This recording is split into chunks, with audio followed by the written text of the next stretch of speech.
झारखंड के 600 थाने और 70,000 पुलिस के नाक के नीचे से किडनैपर्स यहां के बच्चों को उठा रहे हैं। और यहां के 70,000 छोड़ दीजिए, 70,000 600 थाने में अगर एक एक थाना प्रभारी है, उसके नीचे दो दो एसआई हैं, उसके नीचे कई तरह के कांस्टेबल हैं, फील्ड में मूव करने वाले पुलिसकर्मी हैं, उनकी संख्या अगर 10,000 भी है और अगर वहां से दो चार किडनैपर्स हैं जो बच्चों को लेकर के निकल जा रहे हैं और उसके 12 दिन के बाद भी अगर एक सुराग तक नहीं मिल पा रहा है, तो ये मामला झारखंड के पुलिसिया व्यवस्था पर बहुत बड़ा सवाल खड़ा कर रहा है। रांची में बच्चे 12 दिन से लापता हैं और बोकारो से भी ऐसी ही घटना आ रही है। राजधानी रांची के बाद अब बोकारो से आई घटनाओं ने यह साफ कर दिया है कि यह महज इक्का दुक्का मामला नहीं बल्कि झारखंड में बच्चों की सुरक्षा से जुड़ा एक गंभीर संकट है।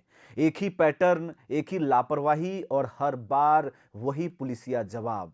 जांच जारी है, एसआईटी की टीम गठित की गई है और हमारे पुलिसकर्मी छानबीन कर रहे हैं। आपने रांची के धुरवा के मौसीबाड़ी क्षेत्र से 2 जनवरी को गायब हुए उन दो बच्चों के नाम का भी जिक्र सुन लिया होगा अब तक, अंश और अंशिका, जिसको लेकर के झारखंड ही नहीं बल्कि राष्ट्रीय स्तर के नेताओं का आना जाना हो रहा है झारखंड। और वे उस परिवार से जाकर के मिल रहे हैं और कई लोग ऐसे हैं जो झारखंड पुलिस और जो सिस्टम के लोग हैं उनसे बात करवा रहे हैं कि आपके बच्चों को सुरक्षित घर पहुंचा दिया जाएगा। लेकिन इसी बीच बोकारो से घटना आती है जहां पर दो ऐसी घटनाएं हुई हैं जो सनसनीखेज है।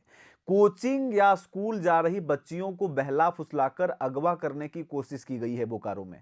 ताजा मामले में बच्ची को टॉफी का लालच दिया गया है, लेकिन उसने सूझबूझ दिखाते हुए आरोपी को दांत काटा और किसी तरह उनके चंगुल से भाग निकलने की कोशिश में सफलता हासिल की। हैरानी की बात यह है कि एक ही इलाके में दो घटनाएं होती है, एक 3 जनवरी को, एक 10 जनवरी को, और दोनों सेम तरह की घटनाएं हैं। कोचिंग से पढ़ करके आने वाले दूसरे और तीसरे क्लास की बच्चियों के साथ कुछ लोग आते हैं काले गाड़ियों से। अब काले गाड़ी का अर्थ होता है थार से आते हैं वे लोग, और उतर करके वो कहते हैं कि टॉफी लो, हम तुम्हें टॉफी देंगे। बच्ची कहती है कि मुझे टॉफी पसंद नहीं है, तो वो कहते हैं कि चलो तुमको मॉल में हम और भी टॉफी खरीद देंगे। उन बच्चियों को ये समझ में आता है कि मुझे गलत जगह ले जाया गया है और अब हम किडनैपिंग का शिकार हो सकते हैं, तो उन्होंने आनन फानन में अपना तरीका अपनाया और दांत काट के उस किडनैपर्स को घायल करके और तब जाकर के किसी तरह से भागने में वो सफल होती हैं। अब रांची का धुरवा क्षेत्र, 12 दिन से लापता मासूम। राजधानी रांची के धुरवा इलाके में दो मासूम बच्चे पिछले 12 दिनों से लापता हैं। परिवार दर दर भटक रहा है।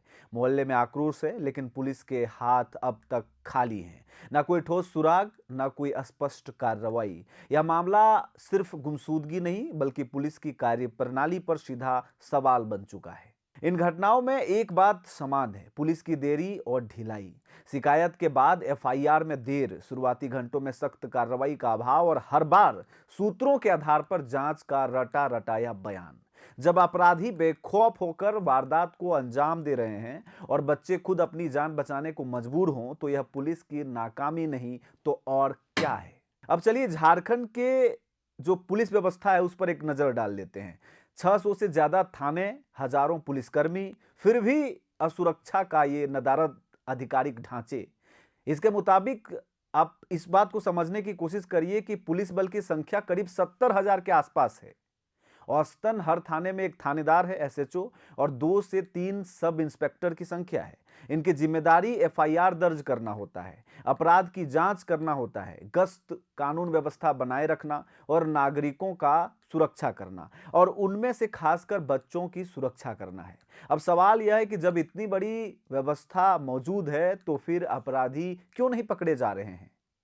अब इसका जवाब जानने का कोशिश करिए। जब इसके जवाब को टटोलेंगे तो हमारे ही चैनल के उन कमेंट्स के माध्यम से मैं इस बात को आपको बताने की कोशिश कर रहा हूं, क्योंकि लगातार हमारी भी नज़र उस बच्चे की खोजबीन में जो प्रयास किए जा रहे हैं उस पर कवरेज से है। और जब हमने उस कवरेज को आप लोगों के समक्ष प्रस्तुत किया तो वहां पर कुछ चुनिंदे लोगों का कमेंट्स आया हुआ है। उन कमेंट्स को अगर फिल्टर करें तो जो सामने आई हैं वो एक बड़ा आरोप सामने आया हुआ है कि पुलिस इन तमाम घटनाक्रम के समय में वसूली कर रहे होते हैं। वो अपना पेट पालने के लिए जुगाड़ में लगे हुए रहते हैं और ये ज़मीनी हकीकत है।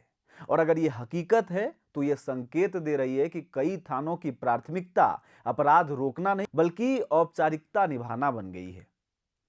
स्थानीय लोग ये आरोप लगा रहे हैं कि गश्त और निगरानी की जगह पुलिस वसूली और सेटिंग कर रहे हैं।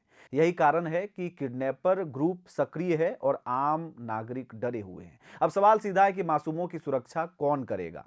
जब 12 दिनों में लापता बच्चे नहीं मिलते, जब एक ही इलाके में 2 दिन में 2 अलग-अलग घटनाएं हो जाती हैं और जब जवाबदेही तय करने वाला कोई नहीं दिखता, तो यह केवल पुलिस की विफलता नहीं, बल्कि पूरे सिस्टम की असफलता है।